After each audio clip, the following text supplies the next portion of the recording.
কোরিয়াতে যারা job visa নিয়ে আসে, ওই যে ধরেন কোম্পানির জব ভিসা 4 বছর 10 মাসের, তারাই আছে সর্বসুখে মহাসুখে। কেন জানেন? তারা জব ভিসা নিয়ে আসে, কোম্পানির ভিতরে থাকা খাওয়া সম্পূর্ণভাবে ফ্রি। হ্যাঁ, থাকার খরচটাও কিন্তু কোম্পানি বহন করে, আবার খাবারের খরচটাও কোম্পানি দেয়। কিভাবে দেয়?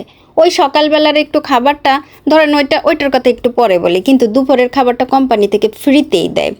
আর রাত্রের খাবার আর ওই যে সকালের খাবারের কথা বলতেছি, ওই খাবারের জন্য আলাদাভাবে তারা পয়সা বা টাকা দিয়ে দেয় বা ওন দিয়ে দেয় কোম্পানি থেকে। তো এখন যে ঘরটাতে থাকে, মানে কোম্পানি থেকে যে ঘরটা দেওয়া হয়, সেই ঘরটা খুব বেশি একটা বড় হয় না, একেবারে 6 ছোট্ট একটা ঘর থাকে, তার ভিতরে হয়তো বা 2 জন বা 3 জন এরকম থাকে।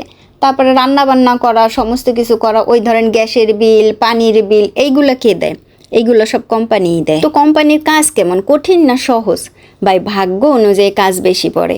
বেশিরভাগ সময় দেখা যায় অনেক কঠিন কাজ, আবার মাঝে মধ্যে দেখা যায় যে কঠিন আর ভারী কাজ খুব। তবে একটা কথা সবসময় মনে রাখবেন, যে কোরিয়া বা অন্য দেশে যখন অন্যান্য দেশ থেকে কাজের জন্য লোক নিয়ে আসেন, তখন বেশিরভাগ সময় তাদেরকে কঠিন কাজের জন্যই নিয়ে আসা হয়, সহজ কাজের জন্য নিয়ে আসা হয় না।